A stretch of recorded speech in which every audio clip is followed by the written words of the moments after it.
آگہی ولایت فقیہ، دین کا جزو لازمی ولایت فقیہ، بحر علم و آگہی ولایت فقیہ، دین کا جزو لازمی ولایت فقیہ۔ بعد آ جائیں عالم تشیع کے اندر، تھوڑا سا اس پہ بات کرنی تھی چونکہ وقت کم ہے آج۔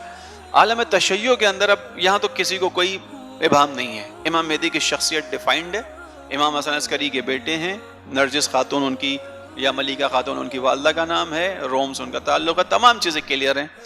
عالم تشیع کے اندر امام مہدی کی شخصیت میں کوئی مسئلہ نہیں ہے۔ اصل جو پرابلم آئے گی اور جو رکاوٹ بنتی ہے بعض اوقات ظہور کے حوالے سے یا مہدویت کے اندر مشکل کریٹ کرتی ہے، وہ یہ کہ امام مہدی ڈیفائنڈ ہونے کے باوجود جو دوران غیبت کبریٰ ہے، اس کے اندر مومنین کی ذمہ داریاں واضح نہیں ہو پاتی بعض دفعہ بعض لوگوں کے ذریعے سے۔ یہاں پہ کل ایک سوال آیا تھا، میں نے کہا تھا اس کا جواب آج ہوگا ہمارے پاس۔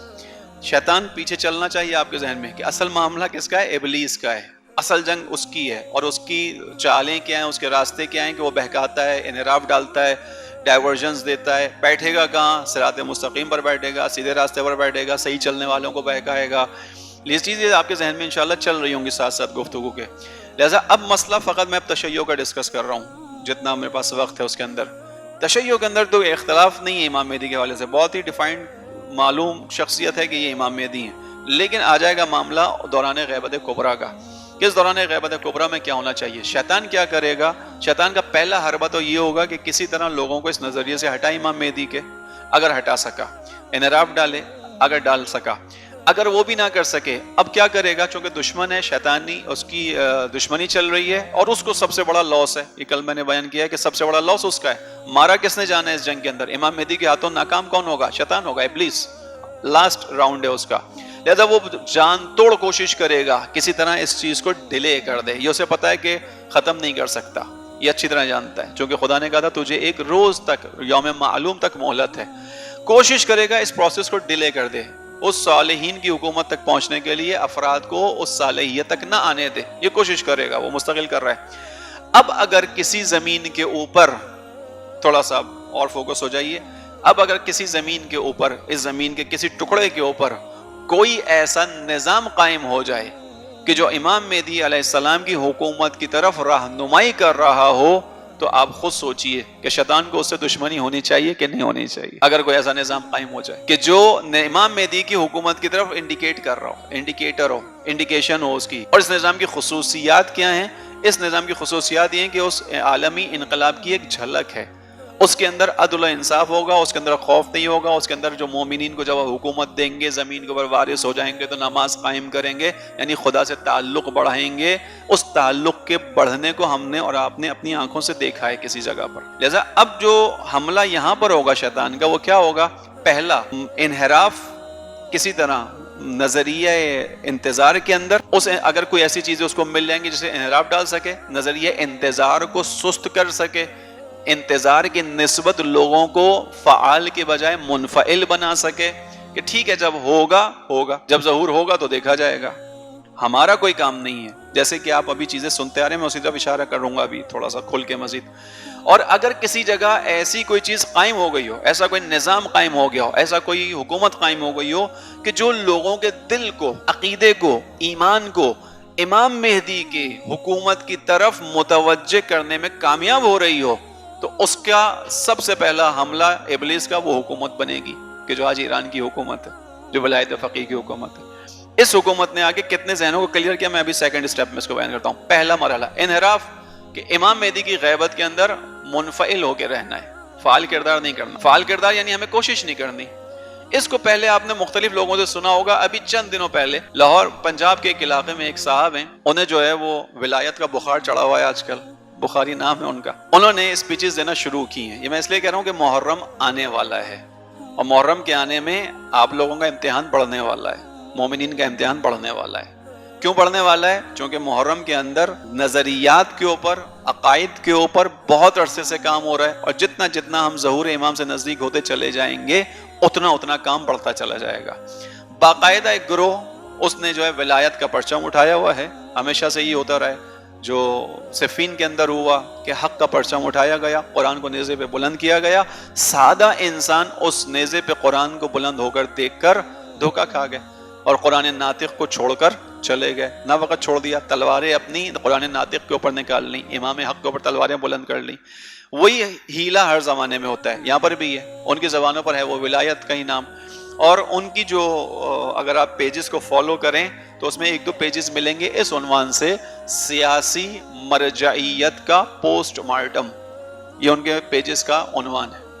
یعنی خود اندازہ ہو رہا ہوگا، سیاسی مرجعیت یعنی جو دوران غیبت کبریٰ فعال ہونے کی بات کرے، ایکٹیو رول پلے کرنے کی بات کرے، اس کا تشیع سے تعلق نہیں۔ تشیع کیا چیز ہے؟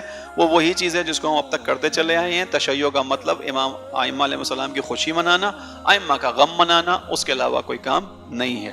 یہ ایک انحراف ہے نظریہ انتظار کے اندر۔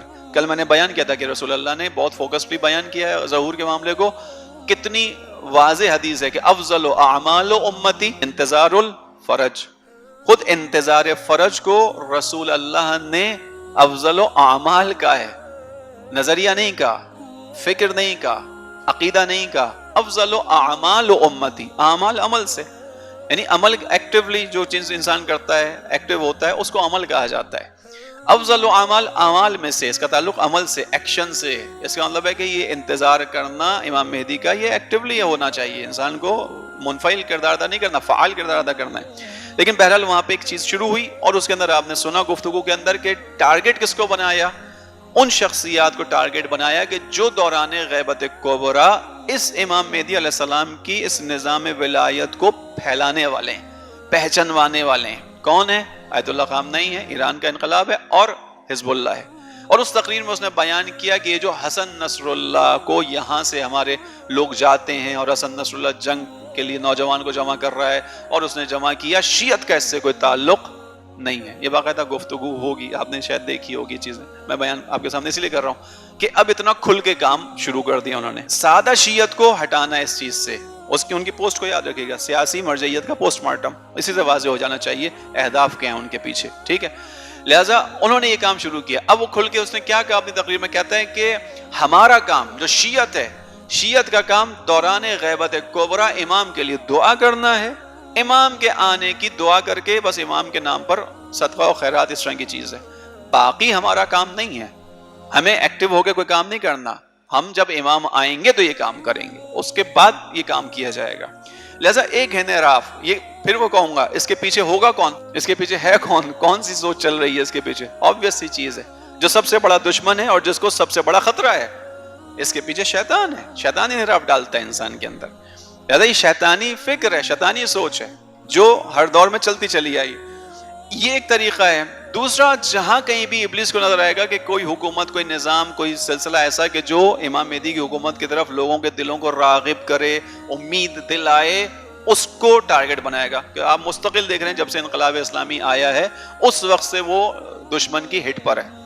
کیوں ہے؟ اس لیے کہ اس انقلاب اسلامی نے دنیا کے مستضعفوں کو امیدوار بنا دیا ہے۔ امام مہدی کے انقلاب میں کیا ہونا ہے؟ خداوند عالم نے آیت کیا بیان کی قرآن کریم میں کہ خداوند عالم زمین پر جو مستضعف قرار دیے گئے ہیں ان کو خدا حکومت عطا کرے گا، ان کو خدا عزت عطا کرے گا، ان کی حکومت ہوگی۔ لہذا جس نظام نے پسے ہوئے لوگوں کو متوجہ کیا، کھڑا ہونے کا حوصلہ دیا، جس انقلاب کی برکت کی وجہ سے نائجیریا جیسے ایک ملک کے اندر 40 سال کے کم عرصے کے اندر کم و بیش 2.5 کروڑ افراد عالم تشیع کے اندر آ گئے، 2.5 کروڑ افراد اس 40 سال کے اندر۔ تشیع کتنی سخت ہے، اتنی سخت ہے ان کی کہ ہم قربانیاں دیتے ہیں، ہر موقع کے اوپر ان کی جانیں جاتی ہیں، اس راستے کو نہیں چھوڑتے۔ ان کا انقلاب، ان کی تشیع آج ولایت فقیہ کے بغیر مکمل نہیں ہے۔ ان کو سمجھ میں آ گئی یہ بات، وہ سمجھ گئے کہ ولایت فقیہ نظام امامت کا حصہ ہے، اس سے ہٹ کے نہیں ہے۔ ولایت فقیہ کے بغیر دوران غیبت کبریٰ میں تشیع کیا جواز رکھتی ہے اپنی ولایت کا؟ کس طرح سے انسان اپنے آپ کو منسلک بنائے گا اگر ولایت فقیہ، فقہا کی ولایت کا قائل انسان نہ ہو؟ کیا رابطہ ہوگا امام عصر کے ساتھ؟ دوران غیبت کبریٰ کیا نظام ہوگا؟ میں پہلے بھی بحثوں میں کہہ چکا ہوں کہ اگر دوران غیبت کبریٰ میں کوئی نظام نہیں ہوگا اور عقل کہے کہ ہاں ٹھیک ہے بھائی کوئی نظام نہیں ہونا چاہیے، تو پھر اس نظام کو پیچھے سے جا کے ختم کر دیں تاکہ جھگڑے ہی ختم ہو جائیں۔ اگر غیبت کبریٰ میں نہیں ہونا چاہیے تو پھر پیچھے جھگڑا ختم کر دیتے ہیں، جا کے امامت کی بحث ختم کرتے ہیں۔ امام نہیں کہہ رہا ولی فقیہ کو، امامت کا نظام ہے، ہدایت، امامت یعنی ہدایت، ہدایت کا نظام ہے. لہذا اب تشیع کے اندر اس کی اصل جنگ ہے، کیونکہ اسے پتا ہے کہ باقی سب لوگ حاشیے کے ہیں، اصل جو دستہ بننا ہے وہ تشیع سے بننا ہے. یعنی عیسائیت منتظر ہے ایک منجی کی، نجات دہندہ کی، لیکن جب قربانی کا میدان آئے گا عیسائیت سے امید نہیں ہے کہ وہ منجی کے نام پہ، سیویئر کے نام پہ جان دے گی. اسے پتا ہے کہ عالم اہل تسنن بھی، عالم جو اسلام ہے وہ بھی منتظر ہے ایک موت کا، وہ بھی منتظر ہے ایک منجی کا، نجات دہندہ کا. لیکن جب قربانی مانگی جائے گی اس نجات دہندہ کے لیے، وہاں سے قربانی نہیں آئے گی. قربانی کہاں سے آئے گی؟ کون سا گروہ کھڑا ہوگا جو ساتھ ہوگا؟ کون سے گروہ نے اب تک قربانی دی ہے اسی نام پر؟ معلوم ہے عالم تشیع ہے. لہذا سب سے زیادہ جو حملے کی زد پر ہے، جو سب سے زیادہ خطرہ اس کو لاحق ہے، وہ اس عالم تشیع سے. اسی لیے جو مہدویت کے راستے میں مشکلات ہیں، ان راستے مشکلات کے اندر شیعوں کے اندر جو انحرافات ہیں، شیعوں کے اندر جو فکری اختلافات ہیں، شیعوں کے اندر جو بعض روایات ہیں، ان روایات کے اندر جو اختلافات ہیں، ان کو بیس بنا کر مرکزیت کو خراب کرنے والی کوششیں ہیں. یہ بہت اہم چیز ہے اس کے لیے، اور وہ اب ہم اپنی آنکھوں سے دیکھ رہے ہیں کہ آج کے دور میں اس کے حملہ اس حکومت کی طرف سب سے زیادہ ہے کہ جس حکومت نے اس نظام امامت کو روشن کیا ہے. امام خمینی سے میں نے پہلے بھی شاید یہاں بیان کیا تھا انقلاب اسلامی سالگرہ کے اوپر، کہ امام خمینی سے ملاقات کے لیے پہنچے ایک اصغر اولادی صاحب ان کا نام تھا، اور نجف میں جب امام خمینی جلا وطن تھے وہاں ان سے ملاقات کے لیے گئے. بڑی مشکل سے پہنچ پائے وہ امام خمینی تک. انہوں نے وہاں پہ جا کر کہا کہ مجھے آپ کی جان کے لیے خطرہ ہے. اس زمانے میں جو وہاں کی انٹیلیجنس تھی ایران کی ساواک، تو انہوں نے کہا مجھے آپ کی جان کے لیے بڑا خطرہ ہے، آپ کو بڑے خطرات لاحق ہیں، میں بڑی مشکل سے آپ تک پہنچا ہوں. امام نے کہا تو کیا ہو گیا؟ اگر ایک شخص مارا گیا راہ اسلام میں تو کیا فرق پڑ جائے گا؟ اور لوگ ہیں، ہزاروں لوگ ہیں. پھر امام نے کہا کہ دیکھو جانتے ہو ہم کام کیا کر رہے ہیں؟ انہوں نے کہا کہ ہاں ہم انقلاب کے لیے کوشش کر رہے ہیں. انہوں نے کہا ہمارا انقلاب ہے کیا؟ انہوں نے کہا آپ بتائیے. کہا دیکھو ہمارا انقلاب یہ ہے کہ ہم اپنے نفس سے طہارت کا عمل، پاکیزگی کا عمل شروع کریں، اپنے نفس کے اندر جو ظہور کی رکاوٹ ہے اس کو دور کریں، اس کے بعد اپنے علاقے کی طرف آ جائیں، اپنے علاقے میں ظہور کی رکاوٹ کو دور کریں، پھر اس علاقے سے نکل جائیں شہر میں، شہر سے نکل جائیں ملک سے نکل کر پھر جو ہے وہ ریجن میں آ جائیں یا کانٹیننٹ کے اندر آ جائیں، اور اس کے بعد پوری دنیا کے اندر اصلاح کا کام کریں، ظہور کی رکاوٹ کو دور کریں. اور جب دنیا کے اندر ظہور کی رکاوٹیں دور ہو جائیں اس وقت ہم اپنے مولا کو مخاطب کر کے کہہ سکیں مولا زمین اب آپ کے قدموں کے قابل ہے، آپ ظہور فرمائیے. امام خمینی کے انقلاب کے پیچھے ہے کیا چیز؟ ظہور، مہدویت. امام خمینی نے کبھی بھی یہ نعرہ نہیں لگایا کہ حکومت مجھے چاہیے. ولایت فقیہ کی حکومت کا مطلب یہ کہ میں اختیارات پہ آ جاؤں، میں اختیار سنبھال لوں، میں مالدار بن جاؤں. آپ نے دیکھا ہے انقلاب کے بعد کیا کیا؟ امام خمینی کی رہائش کہاں پہ تھی؟ محلات موجود تھے بادشاہ کے، لیکن کہاں جا کے رہے؟ جمران جو علاقہ ہے، چھوٹا سا علاقہ تہران، شمالی تہران کے اوپر غریب لوگ رہتے ہیں، وہاں پہ چھوٹے چھوٹے گھر ہیں. جو لوگ گئے ہوئے انہوں نے دیکھا وہاں پہ ایک صاحب نے اپنا حسینیہ یعنی امام بارگاہ اور اس کے برابر میں گھر تھا، وہ ہدیہ کیا کہ آپ یہاں رہ لیجئے، وہ وہاں پہ رہے. لہٰذا یہ جو ولایت فقیہ کی بحث ہے کہ جس سے بہت سے لوگ حساسیت رکھتے ہیں، جب کبھی یہ بحث کی جاتی ہے تو بعض لوگوں کو بڑی حساسیت محسوس ہوتی ہے. میں پہلے بھی بیان کر چکا ہوں، محفل مرتضیٰ میں نے پڑھتے ہوئے کہا تھا مجالس میں کہ یہ اسلام کی بحث ہے، یہ اسلام کا نقطہ نظر ہے، یہ تشیع کی بحث ہے. اس سے حساسیت نہیں ہونی چاہیے، سمجھنا چاہیے. کہیں ایسا نہ ہو کہ ہم نادانستگی کے اندر، نادانی کے اندر ایک جو بنیادی کلیدی بحث ہے ہماری، جو دوران غیبت کبریٰ ہماری مقدر کا تعین کرنے والی بحث ہے، اس سے آنکھیں چرا کے بیٹھے ہوئے ہوں.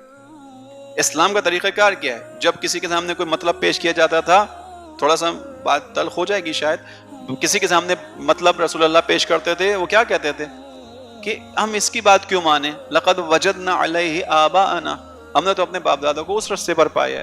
تو خدا اس کے آخری میں جواب کیا دیتا ہے؟ خدا کہتا ہے کہ اگر تمہارے باپ دادا نے عقل استعمال نہیں کی تو کیا تم بھی نہیں کرو گے؟ انہوں نے نہیں سوچا تو تم سوچ لو، وہ نہیں آئے اس نتیجے پہ تم آ جاؤ. تمہیں عقل دی ہے، تمہارے پاس عقل ہے، آنکھوں سے دیکھو چیزوں کو، دو چار والی چیزیں ہوتی ہیں.